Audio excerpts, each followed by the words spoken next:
नमस्कार, जय हिंद। मैं हूं विश्वजीत पटेल और आप देख रहे हैं गंगा धारा न्यूज नेटवर्क। अभी हमारे साथ मौजूद हैं अरुण कुमार सिंह जी, मिलन सिंह जी, और ये राजद के जिला प्रवक्ता हैं। आइए हम इनसे बात करते हैं। समाज में जो भी घटनाएं घटित हो रही हैं उनको लेकर के कि क्या वो सही हैं, उन पे क्या होना चाहिए विचार इनका, इनसे बात करते हैं और जानते हैं कि क्या कुछ कहते हैं। सबसे पहले स्वागत है सर आपका हमारे चैनल। आपका भी बहुत बहुत स्वागत है, आपको बहुत बहुत धन्यवाद। सर, सबसे पहला सवाल था हमारा नशे को लेकर के। एक तरफ जहां नीतीश कुमार के द्वारा शराबबंदी किया गया है कि घरेलू हिंसा पर रोक लगाई जा सके, क्राइम रेट कम किया जा सके, वहीं आप दूसरी तरफ हर एक ज़िले में और हमारे भभुआ ज़िले में भी जो बच्चे हैं वो सूखे नशे का शिकार हो रहे हैं। कहीं ना कहीं वो गांजा, स्मैक, अफीम, आप कोडीन, सिरिंज, ये सब नशा जो है, सूखा नशा, वो हर घर को बर्बाद कर रहा है, हर युवा पीढ़ी को बर्बाद कर रहा है।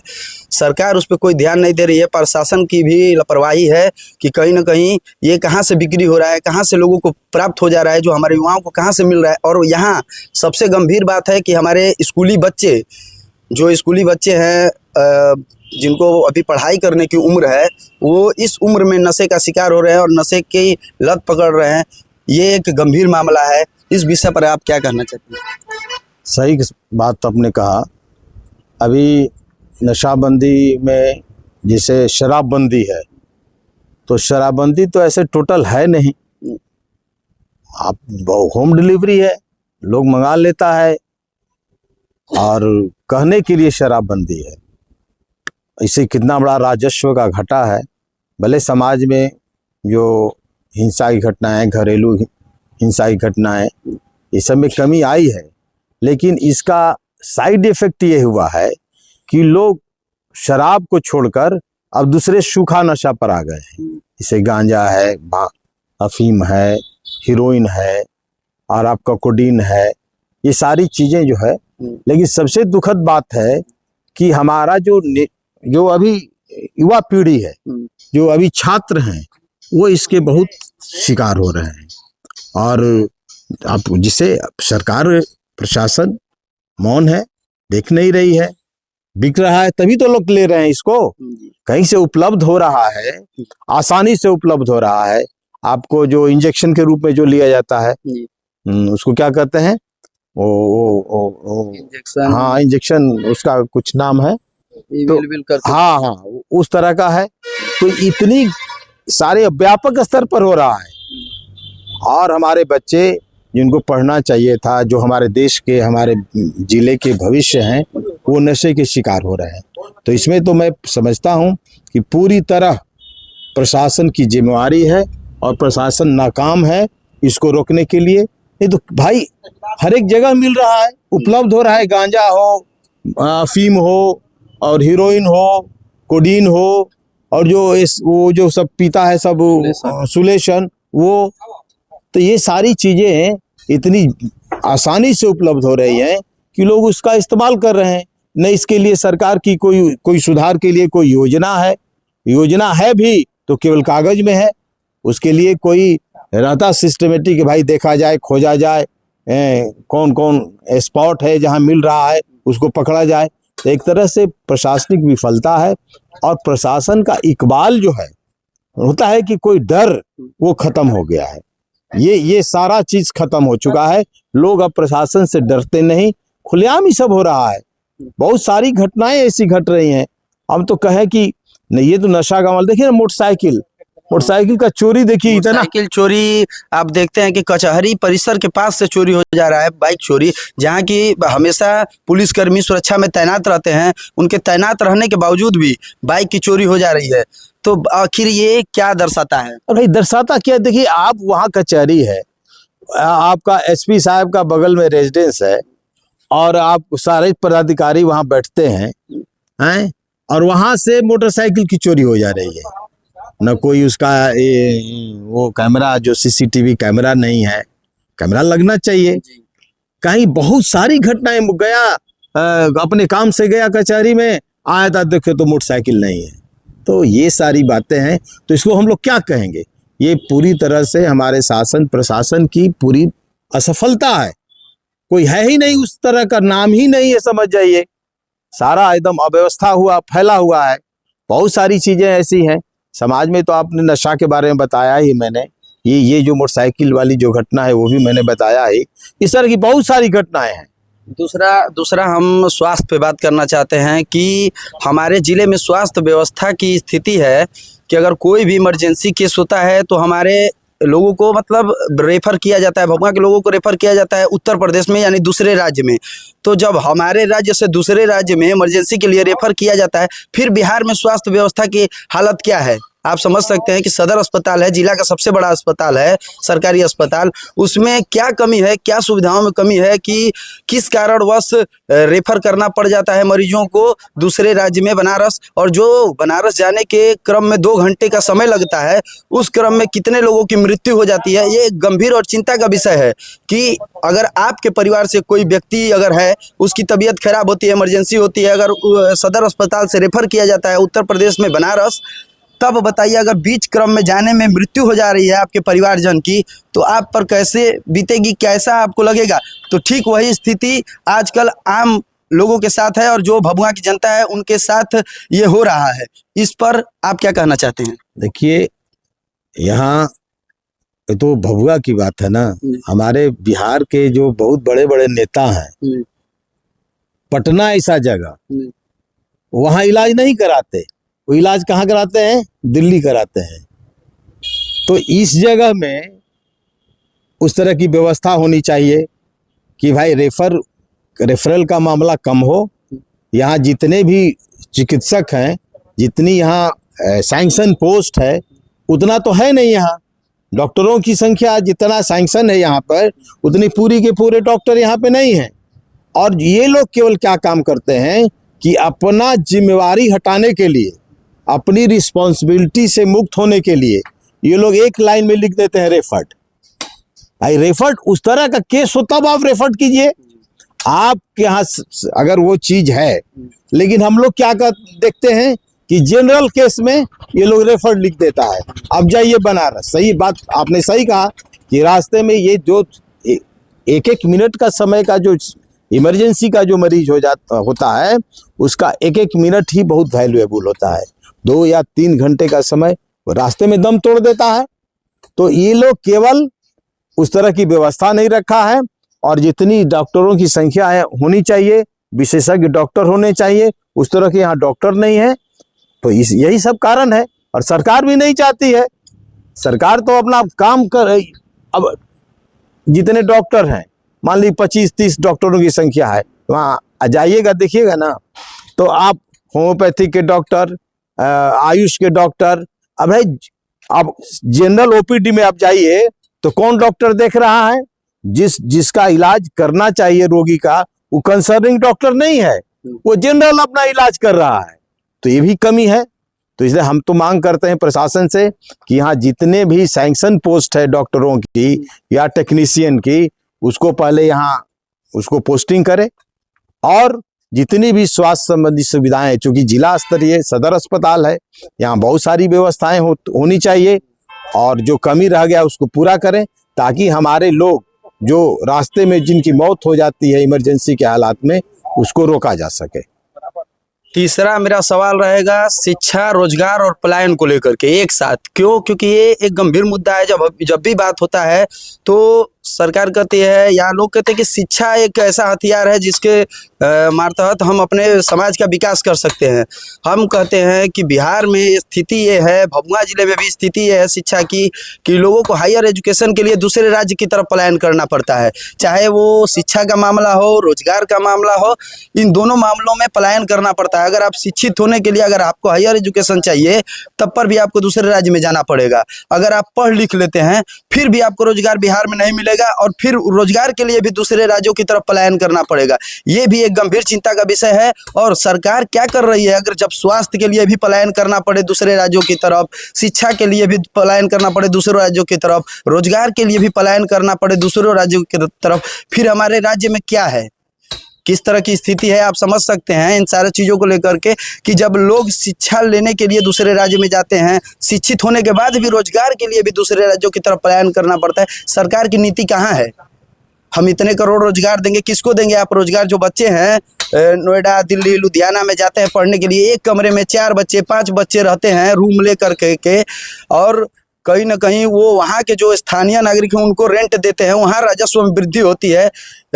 आप सरकार को इस तरह का पहल करना चाहिए कि एक जिले में एक ऐसा वैसा हब हो जहाँ पे लोगों को रोजगार दिया जा सके। नोएडा में ही एक सेक्टर 63 है, वहाँ पे रोजगार का हर राज्यों से, देश के हर राज्यों से लोग जाते हैं रोजगार के लिए।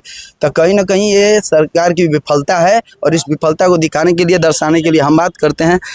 ये इसमें क्या कारण है? सबसे बड़ा कारण क्या है? ये रोजगार और पलायन, शिक्षा के लिए पलायन करना पड़ता है, ये क्या कारण है? देखिए भाई, रोजगार तो कहाँ मिलेगा? रोजगार का तो सृजन करना पड़ेगा आपको ना। हमारा चूंकि ये कृषि प्रधान इलाका है तो इसमें कृषि ही समझ जाइए मेन रूप से। यहाँ न कोई उद्योग है, कोई कारखाना भी नहीं है। यहाँ कारखाना रहता तो उसमें बहुत सारे, देखिए कारखाने का बहुत बड़ा ये जगह है, ये है ना, लेकिन यहाँ कोई ना कोई कारखाना है। और शिक्षा की बात है तो शिक्षा में आप देखिए, कोई हायर, सही आपने कहा कि हायर एजुकेशन के लिए जाना पड़ता है। एकमात्र यहाँ कॉन्स्टिट्यूएंट कॉलेज है हमारे यहाँ, हमारे जिला मुख्यालय में एकमात्र कॉन्स्टिट्यूएंट कॉलेज है, वो है SVP कॉलेज, सरदार वल्लभ भाई पटेल महाविद्यालय। तो उसमें पीजी के लड़कों की, माने MA के सब विषयों में नहीं है, सब विषय में पीजी की पढ़ाई नहीं होती है और बहुत ही लिमिट है। वो उसका जो सीट्स है वो बहुत लिमिट है। तो मैं तो चाहता हूं कि भाई एक यहाँ यूनिवर्सिटी खुले, एक विश्वविद्यालय खुले, यहाँ जनरल विश्वविद्यालय खुले, एक कृषि, चूंकि कृषि का क्षेत्र है, एक कृषि विश्वविद्यालय खुले। हाँ, मेडिकल कॉलेज की बात माननीय मुख्यमंत्री जी कहते हैं कि हर एक जिले में खुलेगा, तो कब खुलेगा, क्या होगा, वो खुले तो ये सारी चीजें होंगी। यहाँ उद्योग धंधे लगेंगे, शिक्षा के लिए, उस शिक्षा के लिए आप कोई विश्वविद्यालय खुले, कृषि के क्षेत्र के लिए कृषि विश्वविद्यालय खुले, तकनीकी के लिए तकनीकी काम के लिए आपको इंजीनियरिंग कॉलेज खुले, आपको वो मेडिकल कॉलेज खुले, पॉलिटेक्निक खुले। तो ये सारी चीजें मुख्यालय में होगा, मुख्यालय के इर्द गिर्द या कहीं आसपास, तो लोग बाहर नहीं जाएंगे। लोगों की मजबूरी है, चाहे वो उच्च शिक्षा कर लेना हो, चाहे रोजगार का मामला हो, उसके लिए तो बाहर जाना ही पड़ता है लोगों को। तो ये सारी कमियां हैं और इसके लिए पूरी तौर पर हमारी जो सरकार है, वर्तमान सरकार, वही ना भाई, जो अभी 20 सालों से हमारी सरकार एक गठबंधन का कहिए, एक बीच में 2-3 साल का रख लीजिए तो वो दूसरे गठबंधन की सरकार थी, महागठबंधन की सरकार थी जिसमें नीतीश कुमार जी थे। लेकिन अब तो उसमें 3 साल हटा दिए तो 17 सालों से तो लगातार NDA की ही सरकार है। तो ये एकदम विफलता है, इस सरकार की विफलता है और कथनी करने में बहुत अंतर है इन लोगों का। ये लोग कागजी काम, कागज में जितना काम दिखाना है मीडिया में दे देना है, अखबार में दे देना है, बस हो गया काम खत्म। जो आप बोले हैं कि कथनी और करनी में फर्क है, इस बात पर लेकर के हम आपसे एक सवाल करना चाहते हैं कि अभी नरेंद्र मोदी 2014 में जब पहली बार आए थे भभुआ विधानसभा में प्रचार करने के लिए, उस समय उन्होंने कहा था कि इस हवाई अड्डे का विस्तारीकरण किया जाएगा। उन्होंने वादा किया था कि इस हवाई अड्डे का विस्तारीकरण किया जाएगा, लोगों को हवाई कनेक्टिविटी से जोड़ा जाएगा, भभुआ के लोगों को। प्रिंट मीडिया ने भी इस खबर को प्रमुखता के साथ छापा था। लेकिन हम हवाई अड्डे के पास जाते हैं, वहाँ की स्थिति देखिए, वहाँ मुर्गे का पाँख, वहाँ कूड़ा कचरा गंदगी, नाला तोड़ा गया है, उसका मलबा, कई तरह के जो अपशिष्ट पदार्थ है वो हवाई अड्डे में, वहाँ पे मल मूत्र को सब समझ जाइए कि नरक की स्थिति बन चुकी है। हवाई अड्डे का जीर्णोद्धार का बात छोड़िए, हवाई अड्डा को सुदृढ़ करने का, बनाने का बात तो छोड़िए, वो नरक की स्थिति बन चुकी है। तो ये लोग वादा करते हैं, क्या चुनाव के समय ही केवल वादा होगा, बाकी समय वादा पूरा करने का जब समय आता है तो ये लोग अपने वादे से क्यों मुकर जाते हैं? देखिए, वादा सही में ये हमारे प्रधानमंत्री जी तो बहुत बड़ी बड़ी वादाएं, जब 2014 की बात है तो बोले थे कि हम हर एक साल 2 करोड़ लोगों को काम देंगे, हैं, किसानों की आमदनी दुगनी करेंगे और आप हर एक आदमी के खाते में 15 से 20 लाख रुपया देंगे। तो ये सब बाद में पूछा गया तो बोला कि जुमला है। तो ये लोग, सही बात है, ये लोग जो कहते हैं, आप 2014 की बात कर रहे हैं कि हवाई अड्डा में बोले थे कि हवाई अड्डा बनेगा, यहीं से उड़ाने होंगी, लोगों को सुविधा मिलेगा। लेकिन 14 से 24, 25, 26, 12 साल हो गया ना, 12 साल तो हो गया। हवाई अड्डा की जरूरत हम लोग भी नहीं जाते हैं। हम लोग भी देखते इतना डस्ट है, इतनी गंदगी है, इतना बदबू है कि हवाई अड्डा में आदमी जाने का नाम नहीं लेता है। कम से कम सरकार को ये चाहिए कि बढ़िया से उसकी घेराबंदी करके, उसको लेवलिंग करके, बढ़िया से उसको तालाबंदी करके, कम से कम लोगों को, अभी हवाई अड्डा मान लीजिए कि हवाई अड्डा में जहाजें नहीं अभी उतर रही हैं, उसका विस्तार नहीं हो रहा है, तब तक तो कम से कम स्वच्छ रहे, लोग कम से कम घूमे टहले उसमें। लोग मॉर्निंग वॉक में भी जाते हैं तो कम से कम ये तो काम करें, उसको बढ़िया से उसका देखभाल हो। लेकिन ये भी काम नहीं होता है। प्रधानमंत्री जी एक बार तो गए थे वहां चंपारण में, बोले थे कि इस चीनी मिल है और इसको चालू करेंगे और इसी चीनी मिल के चीनी से मैं जो चीनी बनेगा उसका मैं चाय पीऊंगा। तो ऐसी ऐसी तो घोषणाएं होती हैं। तो ये तो केवल सरकार घोषणाओं की सरकार है, चाहे वो डबल इंजन की सरकार है, यहाँ केंद्र से लेकर राज्य तक एक ही है, बने एनडीए की ही सरकार है। तो कुल घोषणाएं पर घोषणाएं हो रही हैं, लेकिन जमीन पर धरातल पर कुछ भी नहीं है। आपने किसानों की बात कही नहीं, किसानों को लेकर के मैं एक सवाल करना चाहूंगा कि ये जो जिला है कैमूर जिला कृषि प्रधान जिला है और ये यहाँ का मुख्य जो व्यवसाय है वो कृषि पर ही आधारित है। लोग यहाँ जो आमदनी है वो कृषि पर ही आधारित है लोगों का। और आपने कही कि नरेंद्र मोदी जी ने कहा था कि किसानों की आय हम 2024 तक दुगनी कर देंगे। यहाँ दुगना करने की तो बात छोड़िए, यहाँ खाद का दाम दुगना हो गया, यहाँ डीएपी यूरिया का किल्लत हो रहा है, यहाँ काला बाजारी हो रही है, हर एक चीज का दाम दुगना हो गया। किसानों को जो पैक्स के माध्यम से जो उनका उचित मूल्य देने के लिए जो पैक्स का बनाया गया था समिति, यहाँ तक कि किसान अपना धान मजबूर हैं औने पौने दाम पर बेचने के लिए। पैक्स अब कहाँ है, कहाँ है जब वो खरीदी की बात करते हैं कि हम इतना मीट्रिक टन खरीदेंगे, लोगों किसानों की आय दुगनी कर देंगे। किसान की आय कहाँ से दुगनी होगी जब वो औने पौने दाम पर बिचौलियों को बेचने के लिए मजबूर है। पैक्स में धान की खरीदी नहीं हो रही है। इस पर आप क्या कहना चाहते हैं? सही बात है, बात सही, आपने सही फरमाया है। ये देखिए 15 नवंबर के बाद धान की कटनी हो जाती है और धान जो है किसान के खलिहान में आ जाता है। तो आपको तो खरीदारी उसी समय से कर लेना चाहिए था, लेकिन अब तो किसान मजबूर है भाई। इतनी लागत है कृषि में कि अगर सब लागत को जोड़ दिया जाए तो आपको हाथ में एक भी पैसा नहीं आएगा। खाद है, बिजली है, पनवट है, पानी है, इसके बाद मजदूरी है, सारा चीज अगर जोड़ ले, बीज है, कीटनाशक की दवाइयां हैं, बहुत सारे लागत है इसमें। तो अगर सब लागत को आप जोड़ दीजिए तो किसान के हाथ में कुछ भी नहीं आएगा। इस परिस्थिति में भी अभी हम देखते हैं कि नवंबर में जब 15 नवंबर के बाद जब धान की कटनी हो गई, धान आ गया घर में किसान के पास, तो 1800-1700 रुपया कुंटल मजबूर होकर बिचौलियों को देना पड़ा। अनुमानित रेट जो है वो तो 2350 रुपये, 2350 है। तो अगर यही 500 रुपये का डिफरेंस हो गया, 1700, 1800, 500 रुपया कुंटल का हो गया। अगर सही समय पर लोग, हमारी सरकार जो है इतनी मुस्तैद रहती और अपने डिपार्टमेंट को निर्देश देती कि नहीं भाई तुम 15 नवंबर का 10 नवंबर से ही तैयारी कर लो, आप जैसे ही फसल तैयार होता है उसी समय से तैयारी करो। लेकिन ये लोग क्या काम किया कि ये लोग छोड़ दिया, बाद में कुछ खरीदा भी कोटा पूरा करने के लिए। तो हम समझते हैं कि दिसंबर में ये लोग शुरू किया, ये लोग दिसंबर में शुरू किया धान खरीदी का काम। तो भाई किसान क्या करेगा, मजबूर है, उसको उसी पर सब करना है। उसको बच्चे की पढ़ाई है, दवा दारू है, बेटा बेटी की शादी है। खबर देखने के लिए धन्यवाद। कृपा करके सब्सक्राइब करें गंगाधरा न्यूज नेटवर्क को।